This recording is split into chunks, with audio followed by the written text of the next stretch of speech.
Olá, meus amigos e minhas amigas, tudo bem com vocês? Eu sou Gustavo Eugênio do CGE Consultoria e hoje, pessoal, eu estou aqui de volta para dar continuidade a essa série de vídeos sobre o concurso do Auditor Fiscal do Trabalho na parte de Direito do Trabalho. É isso aí, pessoal, nós estamos iniciando a nossa jornada. Em 5 de maio terá a prova desse concurso, desse mega concurso unificado para vários cargos e um dos cargos mais famosos e mais respeitados do serviço público foi contemplado. Você já se imaginou ganhando R$22 mil?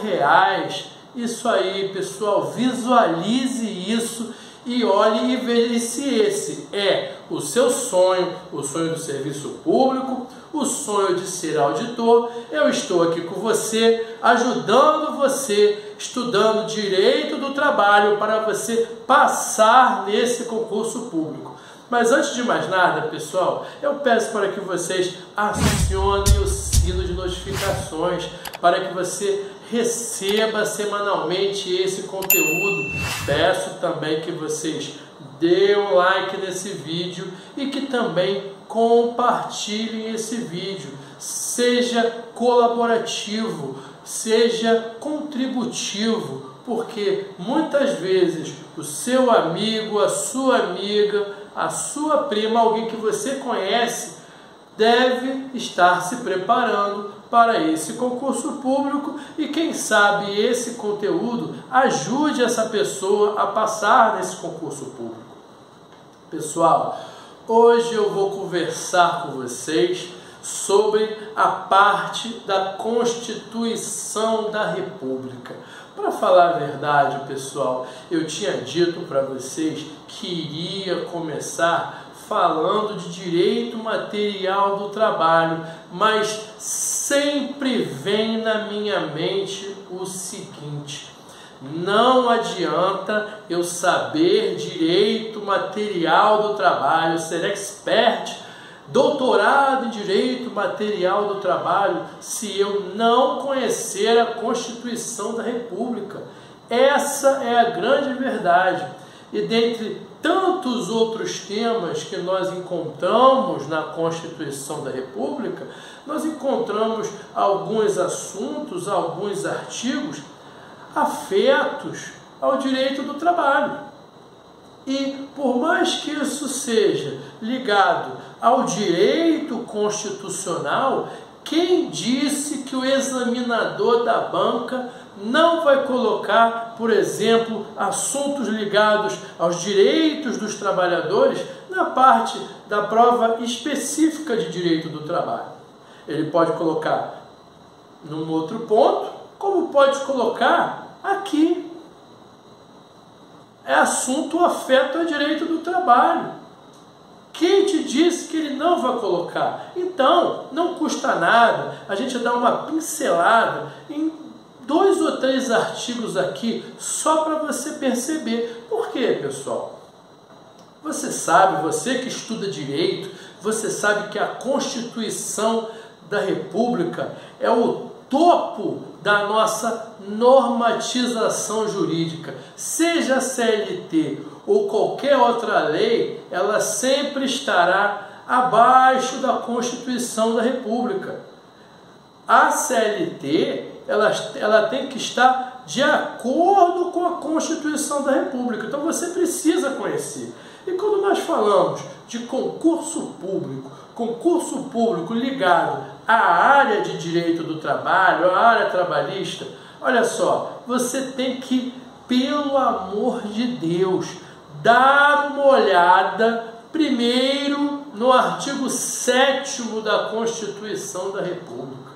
Você não pode querer ir fazer uma prova de direito do trabalho, de qualquer concurso que seja, sem conhecer o artigo 7º.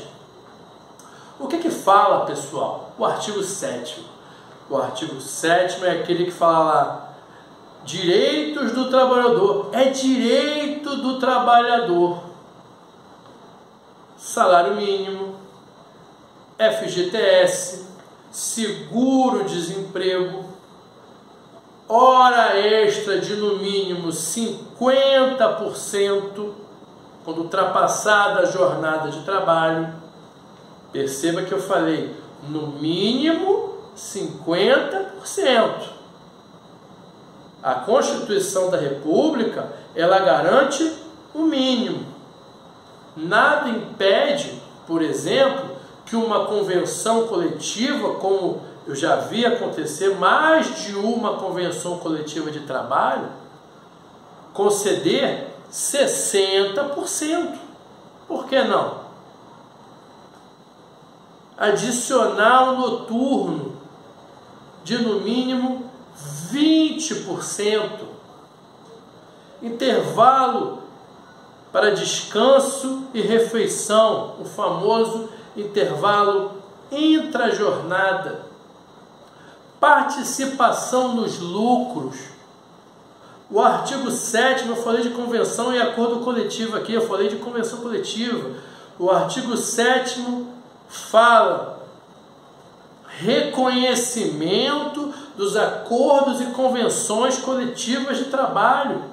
É lá no artigo 7º que dá a força para aquilo que foi estipulado nos acordos e convenções coletivas do trabalho serem até contrários à lei. Princípio do negociado sobre o legislado. Convenção coletiva. De repente, determinada classe profissional prefere aquela norma da convenção, aquela cláusula estipulada pela convenção coletiva, porque de repente será mais vantajoso para ela. Acontece muito, sabendo que convenção coletiva e acordo coletivo tem prazo de validade, abrangência do sindicato, todo aquele detalhe que nós conhecemos. Temos várias outras possibilidades aí. Licença maternidade, licença paternidade. Estamos falando de direito do trabalho. Estabilidade gestante.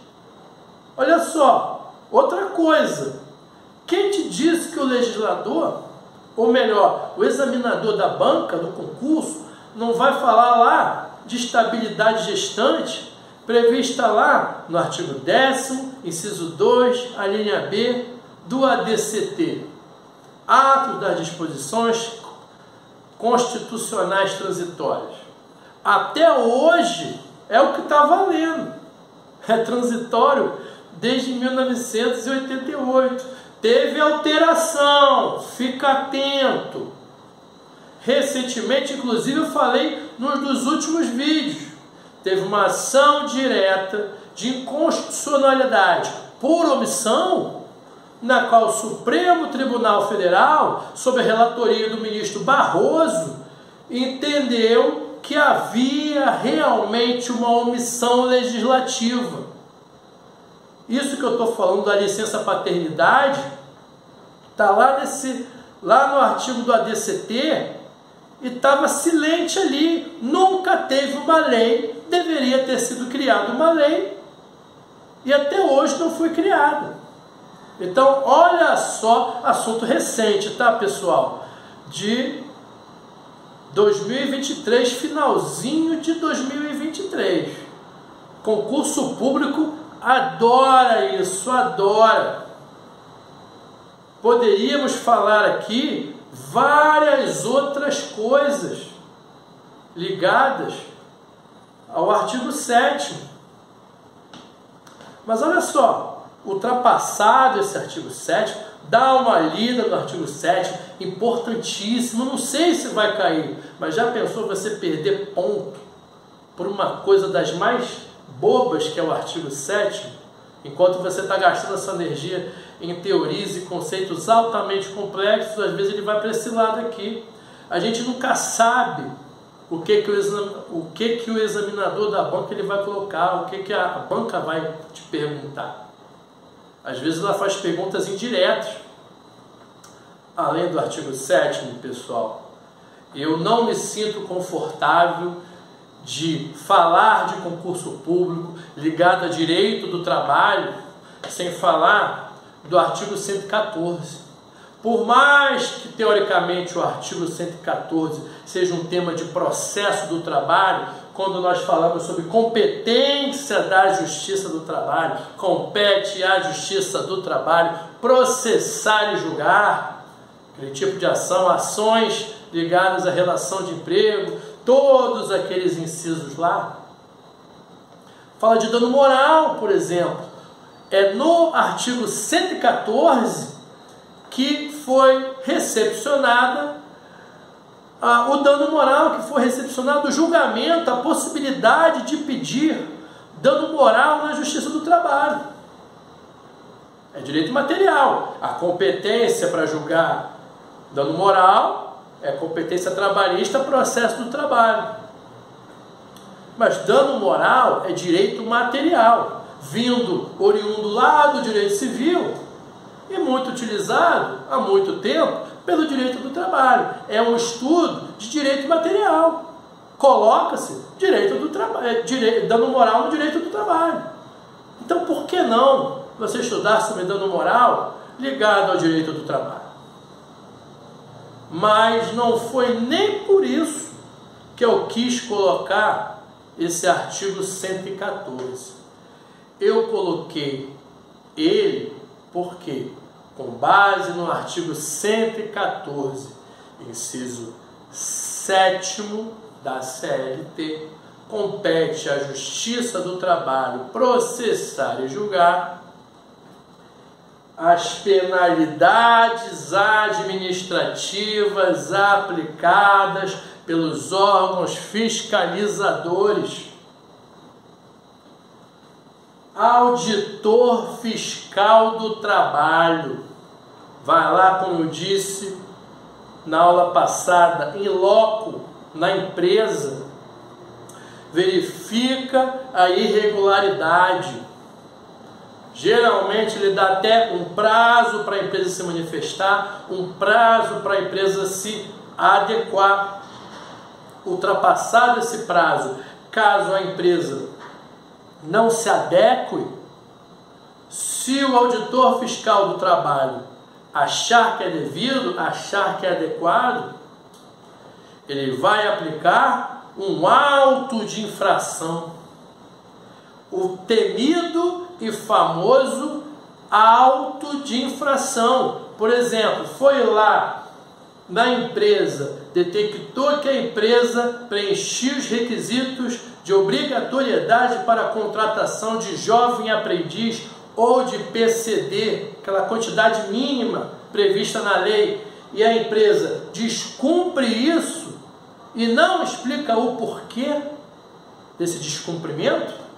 Se é que essa explicação vai dar resultado, ele vai lá e aplica o auto de infração, uma multa administrativa.